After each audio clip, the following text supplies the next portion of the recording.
Telugu cinema industry గురించి తెలుసుకునే ముందు అసలు ఒక మూవీ అంటే ఏంటి డెఫినేషన్. సో నెట్లో సెర్చ్ చేస్తే అదేదో వస్తుందండి. సో స్క్రీన్ పై ఇస్తాను చూడండి. సో నాకు తెలిసినంత వరకు మూవీ అంటే ఒక దృశ్య వినోదం అండ్ అలాగే కదిలే చిత్రాలు మరియు సౌండ్ ద్వారా ఒక కథను చెప్పేదే మూవీ అంటే. సో ఈ తెలుగు సినిమా ఇండస్ట్రీని టాలీవుడ్ అని కూడా పిలుస్తారు. ఆంధ్రప్రదేశ్ మరియు తెలంగాణ ప్రాంతంలో ఎక్కువగా మాట్లాడే భాష తెలుగు. సో ఈ ప్రాంతానికి అంకితమైన చలనచిత్ర రంగమే ఈ టాలీవుడ్. 2023 నాటికి బాక్సాఫీస్ వసూల్లో బాలీవుడ్ను అనుసరించి ఇండియాలో రెండవ అతిపెద్ద చిత్ర పరిశ్రమగా టాలీవుడ్ నిలిచింది. 1909 నుంచి చలనచిత్ర నిర్మాత అయిన రఘుపతి వెంకయ్య నాయుడు గారు ఈ షార్ట్ ఫిల్మ్స్ అనేవి నిర్మించి దక్షిణాసియాలోని వివిధ ప్రాంతాల్లో ప్రదర్శించేవాడు. ఈ established the first Indian owned cinema halls in South India. 1921లో ఈయన భీష్మ ప్రతిజ్ఞ అనే సైలెంట్ ఫిల్మ్ని ప్రొడ్యూస్ చేశారు. జనరల్లీ ఈ మూవీనే ఫస్ట్ తెలుగు ఫీచర్ ఫిల్మ్గా చెప్తారు. మొదటి తెలుగు చలనచిత్ర నిర్మాత మరియు ప్రదర్శనకారుడుగా నాయుడు గారు తెలుగు సినిమా పితామహుడిగా గుర్తింపు పొందారు. తర్వాత సి పుల్లయ్య కాకినాడలోని తన ఇంట్లోనే మార్కండేయ అనే 3 రీళ్ల షార్ట్ ఫిల్మ్ని రూపొందించాడు. ఆడిబుల్ డైలాగ్స్తో కూడిన మొదటి తెలుగు చిత్రం భక్త ప్రహ్లాద. దీనికి హెచ్ఎం రెడ్డి దర్శకత్వం వహించాడు. భక్త ప్రహ్లాద సినిమా బొంబాయిలోని ఇంపీరియల్ స్టూడియోలో 18 నుంచి 20 రోజుల పాటు చిత్రీకరించారు. ఈ మూవీ సెప్టెంబర్ 15, 1931లో పూర్తయింది. కానీ 1932 ఫిబ్రవరి 6న ఈ మూవీ రిలీజ్ అయింది. ఈ సందర్భంగా తెలుగు సినిమా దినోత్సవం, తెలుగు ఫిల్మ్ డే అనేది ప్రతి సంవత్సరం ఫిబ్రవరి 6న జరుపుకుంటారు. మొదటి సినిమా భక్త ప్రహ్లాదతో స్టార్ట్ అయ్యి 1931 నుంచి 1940 వరకు దాదాపుగా 76 తెలుగు మూవీస్ అనేవి రావడం జరిగింది. 1940 నుంచి 1950 మధ్య కాలంలో దాదాపు 91 తెలుగు సినిమాలు నిర్మించబడ్డాయి. వాహిని స్టూడియోస్ ప్రారంభించబడింది. ఈ కాలంలో చాలామంది కళాకారులు, సాంకేతిక నిపుణులు ఈ రంగంలోకి ఎంటర్ అయ్యారు. వారిలో కొందరు దర్శకులు KV Reddy, LV Prasad, Bharani, Ramakrishnarao, Ghantasala Brahmaiah, KB Nagabhushan ఇలాంటి వారు ఉన్నారు. సో ఇక నటీనటుమణులకు వచ్చేసరికి అక్కినేని నాగేశ్వరరావు గారు, నందమూరి తారక రామారావు గారు, ఎస్వి రంగారావు గారు, అంజలిదేవి గారు, సావిత్రి గారు, జానకి గారు, సూర్యకాంతం గారు. సో ఇలా చాలామంది ఈ తెలుగు సినిమా ఇండస్ట్రీ డెవలప్ కావడంలో వీరి కృషి మరియు ప్రతిభ అనేది ముఖ్యమైనది. 1950 to 1960 ఇది తెలుగు సినిమా ఇండస్ట్రీకి స్వర్ణయుగం అని చెప్పుకోవచ్చు. ఎందుకంటే ఈ టైంలోనే దాదాపుగా 327 తెలుగు సినిమాలు వెలువడ్డాయి. అండ్ అలాగే ఈ టైంలోనే చలనచిత్ర నిర్మాణ సంస్థలు వెలిశాయి. వీటిలో ముఖ్యమైనవి అన్నపూర్ణ స్టూడియోస్, అనుపమ పిక్చర్స్, రాజ్యం పిక్చర్స్, అంజలి పిక్చర్స్ మరికొన్ని ఉన్నాయి. ఈ టైంలోనే మీన్స్ 1950 నుంచి 1960 ఈ మధ్య కాలంలోనే కేంద్ర ప్రభుత్వం సినిమాలకు వివిధ అవార్డులను ప్రవేశపెట్టింది. మొదటి పూర్తి కలర్ సినిమా లవకుశ. సాంకేతిక విలువలు మరియు ప్రధానంగా ఫిల్మ్ ప్రాసెసింగ్ అభివృద్ధి చెందింది. నంది అవార్డులు కూడా ప్రారంభమయ్యాయి.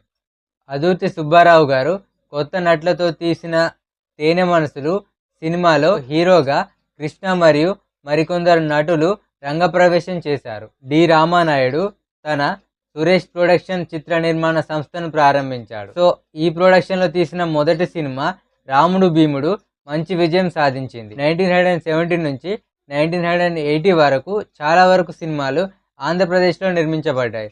ఆంధ్రప్రదేశ్లో చిత్ర నిర్మాణానికి అయ్యే అదనపు ఖర్చును భరించడానికి వీలుగా రాష్ట్ర ప్రభుత్వం రాయితీలు ఇవ్వడంతో మీన్స్ సబ్సిడీలు ఇవ్వడంతో రాష్ట్రంలో సినిమా ఇండస్ట్రీ ఇంకా పుంజుకుంది. దర్శకులలో దాసరి నారాయణరావు గారు, కె రాఘవేంద్రరావు గారు ఇలాంటి వారు వారి ప్రతిభను మరియు వైవిధ్యాన్ని ప్రదర్శించారు. వి రామచంద్రరావు దర్శకత్వం వహించిన అల్లూరి సీతారామరాజు సినిమా తెలుగులో మొదటి సినిమాస్కోప్ చిత్రం. నందమూరి తారక రామారావు గారు స్వయంగా దానవీర సూరకర్ణ నిర్మాత మరియు దర్శకుడు.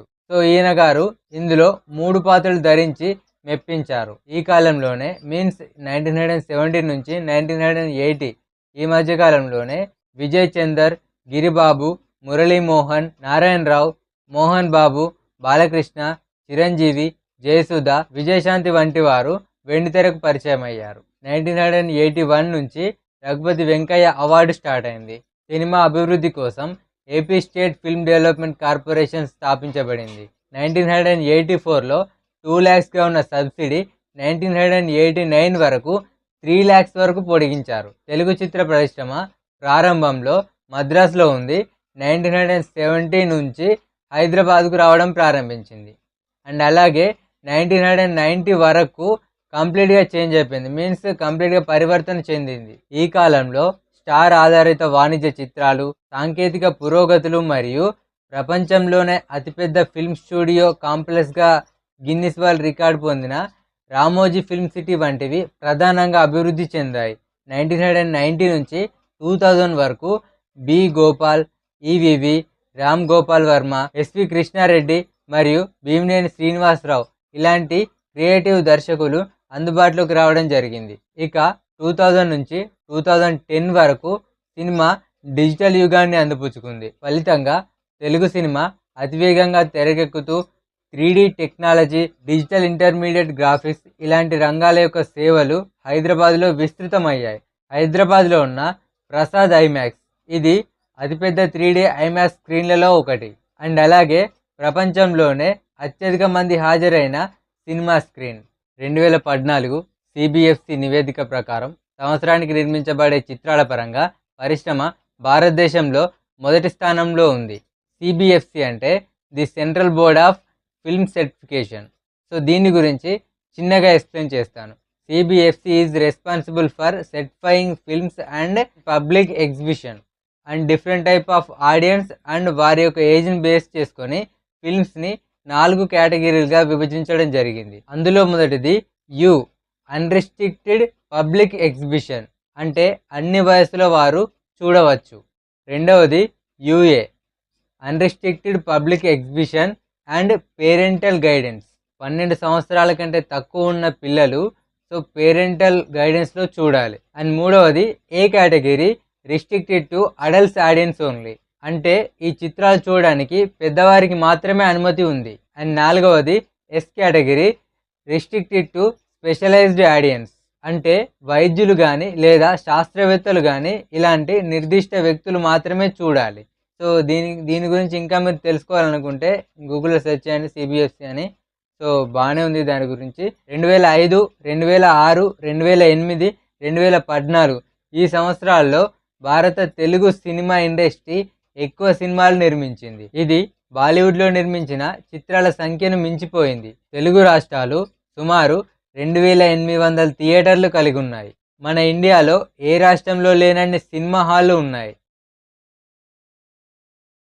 పాన్ ఇండియా ఫిల్మ్ అనేది ఇండియా సినిమాకు సంబంధించిన పదం. ఇది తెలుగు సినిమాను ప్రధానంగా చూపిస్తుంది. ఇది ప్రపంచ మార్కెట్లకు విస్తరించి దేశవ్యాప్తంగా ప్రేక్షకులను ఆకర్షించుకుంటుంది. ఏకకాలంలో మల్టిపుల్ లాంగ్వేజెస్లో విడుదలవుతుంది. పాన్ ఇండియా సినిమాలు నిర్మించడంలో ఎస్ఎస్ రాజమౌళి గారి వంటి ఎంతోమంది డైరెక్టర్స్ యొక్క కృషి ఉంది. వాటిలో ముఖ్యంగా వచ్చినవి Baahubali the beginning and Baahubali the conclusion భారతీయ సినిమా రూపురేఖలను మార్చేశాయి. భరద్వాజ్ రంగన్ మరియు విశాల్ మీనన్ వంటి సినీ జర్నలిస్టులు అండ్ అలాగే విశ్లేషకులు ప్రభాస్ గారిని మొదటి చట్టబద్ధమైన పాన్ ఇండియా సూపర్ స్టార్గా పేర్కొన్నారు. అల్లు అర్జున్ గారు, రామ్ చరణ్ గారు అండ్ అలాగే ఎన్టీఆర్ గారు వారికి సంబంధించిన పాన్ ఇండియా సినిమాలు విడుదలైన తర్వాత దేశవ్యాప్తంగా ప్రజాదరణ పొందారు. RRR Telugu cinema pan India సినిమాల యొక్క వృద్ధికి ఆద్యం పోసింది. ఈ సినిమా యొక్క దర్శకత్వం, స్క్రీన్ రైటింగ్, సినిమాటోగ్రఫీ, యాక్షన్ సీక్వెన్స్లు మరియు విఎఫ్ఎక్స్ వంటివి ఎంతోమంది ప్రశంసలను పొందాయి. ఈ చిత్రం నేషనల్ బోర్డ్ ఆఫ్ రివ్యూ ద్వారా సంవత్సరంలో 10 ఉత్తమ చిత్రాల్లో ఒకటిగా ఉంది.